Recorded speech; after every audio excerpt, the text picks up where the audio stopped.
The Collision. In 1991, a Cleveland band called Integrity released Those Who Fear Tomorrow, and something fundamentally changed in heavy music. Guitarist Dwid Hellion played thrash metal riffs, precise, technical, fast. But the song structures came straight from hardcore punk. Instead of building to guitar solos, songs exploded into breakdowns where the tempo dropped to half speed and the pit turned violent. This wasn't metal with punk attitude or punk with metal guitars. This was a genuine fusion that both scenes initially rejected as not extreme enough. Earth Crisis took this template and weaponized it. When Destroy the Machines dropped in 1995, vocalist Carl Buchner delivered lyrics about animal liberation and straight-edge philosophy with the intensity of a militant manifesto. Musically, guitarist Scott Cruz wrote riffs that borrowed from Slayer's precision but slowed them down to create what the scene started calling mosh parts, those crushing, syncopated breakdowns designed specifically to incite chaos in the pit. The drums hit on the one with snare cracks that sounded like gunshots. This was music as physical confrontation. Here's what made proto-metalcore work. It combined thrash metal's technical guitar work with hardcore's stripped-down song structures. Breakdowns weren't random, they were strategic, placed where hardcore bands would normally have a verse or chorus. Vocals stayed exclusively screamed or shouted, never sung. And crucially, the production stayed raw and immediate. These albums were recorded in a week on tiny budgets, maintaining hardcore's DIY ethics while attempting metal's musical complexity. Converge pushed this sound into pure chaos. Jacob Bannon's vocals sounded genuinely unhinged, while guitarist Kurt Ballou created dissonant, angular riffs that felt more like violence than music.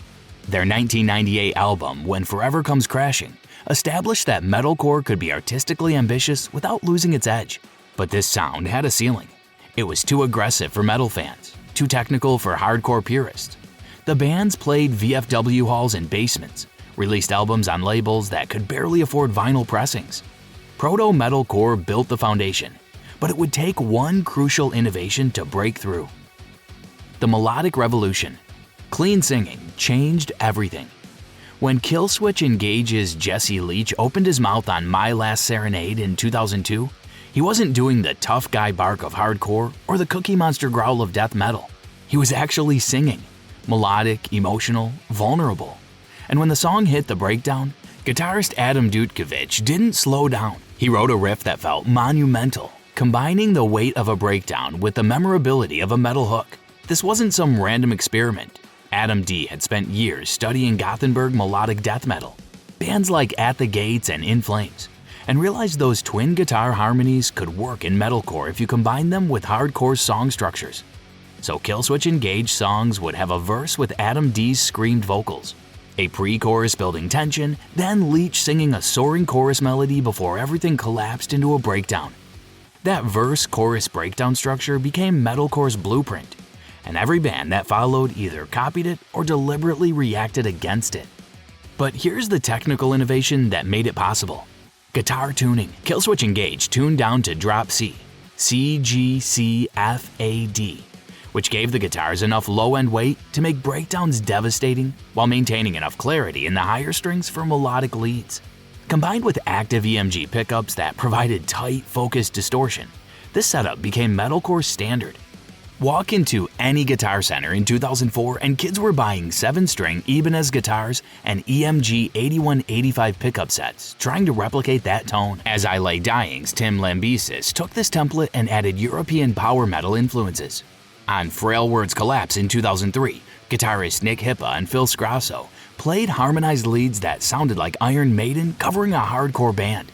Drummer Jordan Mancino incorporated metal's double bass patterns and blast beats during fast sections, then switched to hardcore's groove-heavy patterns during breakdowns. That dynamic shift, from technical metal drumming to pit-ready groove, gave songs genuine movement.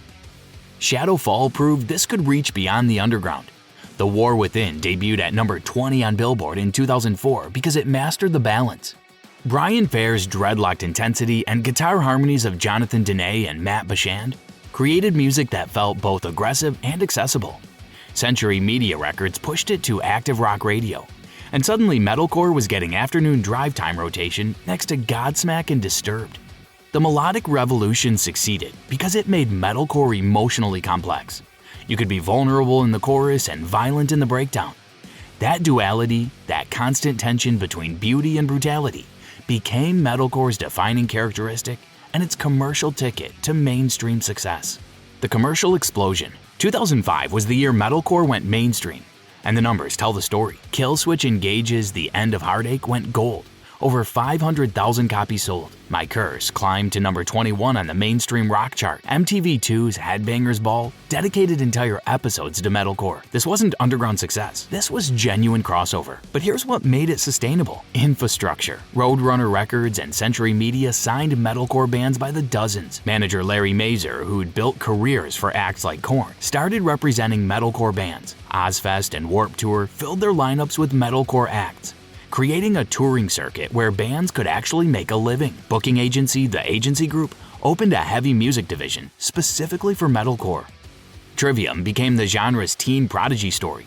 Matt Heafy was 19 when Ascendancy came out in 2005, and his guitar solos rivaled anything from thrash metal's golden age. But the real breakthrough was producer Jason Sukoff at Audio Hammer Studios in Florida.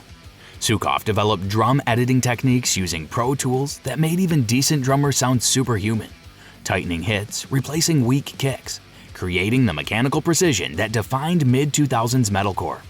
Travis Smith, Trivium's drummer on Ascendancy, was good, but Sukoff's editing made him sound perfect.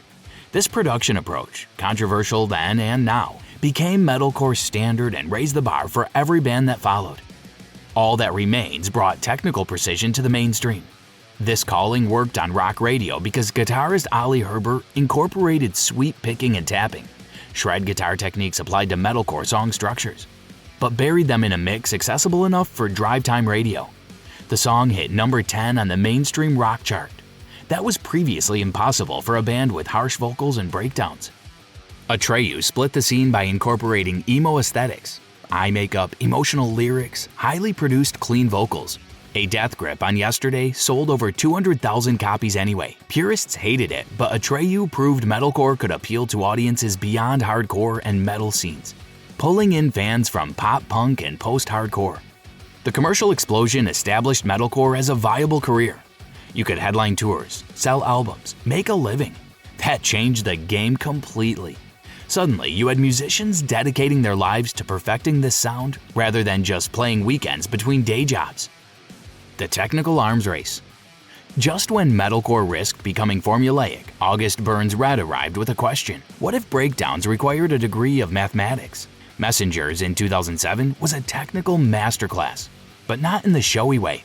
Guitarist J.B. Brubaker wrote riffs in odd time signatures, 7/8, 5/4, 6/8, that felt natural because the grooves were so strong. Songs would shift time signatures mid-section, but Brubaker placed accents so cleverly that your head kept bobbing even when your brain couldn't count the beats. Drummer Matt Griner's feet played in 16th notes while his hands played polyrhythmic patterns on top, creating controlled chaos that sounded biologically impossible. Producer Adam Dukowitz achieved something crucial on this album. He made technical complexity feel heavier rather than sterile.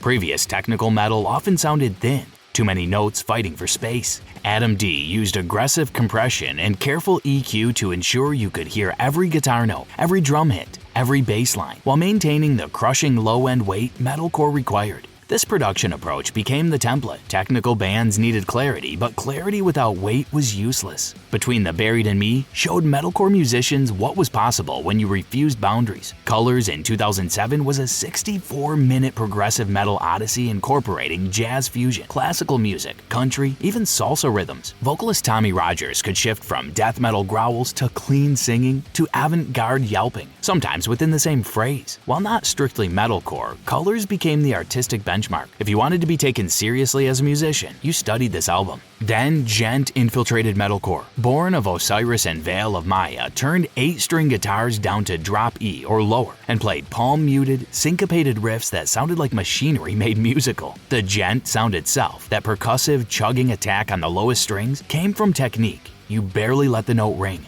muting it almost immediately to create rhythm rather than melody. Drummers incorporated polyrhythms where guitar and drums played competing patterns that somehow interlocked. It was math, but it was violent math. The technical arms race changed expectations. Competent musicianship became the baseline. Now you needed to be exceptional, but the bands that succeeded, August Burns Red, Protest the Hero, Misery Signals, used virtuosity to enhance emotion, not replace it. The technicality served the song's emotional arc, rather than existing for its own sake. The Experimental Rebellion. Then, Bring Me the Horizon's Ollie Sykes had a realization. Why should guitars be the only heavy instrument? There Is a Hell, Believe Me, I've Seen It, in 2010 brought in keyboardist Jordan Fish, and everything changed for the band. Crucify Me opened with orchestral strings and piano before exploding into metalcore fury. But here's the key. Fish wasn't just adding atmosphere, he was creating heaviness. When the breakdown hit, his synth bass was as crushing as any guitar. Frequencies so low they were almost sub-bass. Producer Frederick Nordstrom, who'd worked with At the Gates, helped them maintain metalcore structural integrity while incorporating these cinematic elements. Sykes studied bands like Radiohead and Nine Inch Nails, artists who understood that electronics could create tension and release as effectively as distorted guitars. BMTH applied that to metalcore's verse-chorus breakdown template. The result was music that felt massive, not just heavy, and it was divisive. Half the fanbase claimed they'd sold out, the other half claimed they'd evolved. Either way, There Is a Hell went to number 13 on the UK charts and number 17 in the US. Of Mice and Men leaned into post-hardcore dynamics, but with a specific approach: constant tension between Austin Carlisle's aggressive screams and Shaylee Bourget's vulnerable, clean vocals. Songs would build quietly with clean guitars and soft singing, creating almost uncomfortable vulnerability, then explode into breakdowns. That quiet, loud dynamic came from bands like Underoath, but applied to metalcore's heavier framework. It was emotional manipulation through volume dynamics, and it worked. Asking Alexandria went straight stadium rock, incorporating electronic breakdowns that sounded like dubstep. The final episode became massive because it combined metalcore's intensity with arena rock's anthemic qualities. Producer Joey Sturgis pioneered the Sturgis core production style: heavily programmed drums, auto-tune on cleans, synthetic-sounding guitar tones that purists despised but that helped bands sell out venues worldwide. The experimental phase succeeded because these bands understood metalcore's core, the balance between aggression and melody, and used that foundation to explore new territory. They weren't abandoning metalcore, they were proving it could incorporate almost anything. The Renaissance. After years of experimentation threatened to dilute metalcore's identity, Parkway Drive asked a simple question: what if we just get really, really heavy? Atlas in 2012 stripped away gimmicks. Winston McCall's vocals were raw aggression. The guitars were down-tuned to drop B and played with such rhythmic precision that breakdowns felt like tectonic shifts. Producer Adam Dutkowitz, yes, him again, gave the album crushing production that maintained clarity. You could hear every element despite the wall of sound. The album debuted at number 3 in Australia and cracked the US Top 40, proving that straightforward heaviness still had massive appeal. But the Renaissance wasn't just about being heavy. It was about being heavy with purpose. Architects became the genre's conscience. When guitarist Tom Searle was diagnosed with cancer in 2015, he poured that existential weight into the band's music. Lost Forever, Lost Together in 2014 tackled mortality, societal collapse, and environmental destruction with genuine anguish. Tom's riffs felt monumental, not just technically impressive, but emotionally devastating. When he died in 2016 at age 28, the band's 2018 album Holy Hell became a meditation on grief that thousands of fans connected with. This was metalcore as catharsis, not just entertainment. Wage War proved that traditional metalcore could still work commercially if executed flawlessly. Blueprints in 2015 used the verse-chorus breakdown structure, but the execution was perfect. Vocalist Britton Bond and Cody Quistad created dynamic interplay between harsh and clean vocals. The production, handled by A Day to Remember's Jeremy McKinnon, achieved radio-ready clarity while maintaining crushing heaviness. The album hit number 88 on the Billboard 200. Not huge, but enough to build a sustainable career. Northlane brought gent-influenced technicality to emotional depth. Singularity in 2013 explored themes of consciousness and technology, with both philosophical weight and sonic innovation. When vocalist Adrian Fittipaldi's left and was replaced by Marcus Bridge, the band's sound shifted. Bridge's soaring cleans contrasted with the gent-heavy instrumentals in ways the previous lineup couldn't achieve. Node in 2015 proved lineup changes didn't have to be disasters. The Renaissance worked because these bands understood that heaviness without substance was empty. But substance without heaviness wasn't metalcore. They brought back the genre's identity while maintaining artistic ambition. The Limitless present. Metalcore's present isn't about finding one sound. It's about proving the genre can be anything. Spiritbox cracked the code on atmospheric heaviness. Vocalist Courtney LaPlante spent years as I Wrestled a Bear Once as singer, mastering extreme vocals, then studied R&B and pop vocal techniques. The result? She can shift from Ariana Grande-style runs to death metal gutturals within the same phrase. Guitarist Mike Stringer writes riffs using Fractal Audioax FX processors that create both crushing heaviness and ambient atmosphere through effects impossible with traditional amps. Holy Roller became a viral hit because it combined delicate beauty with violence.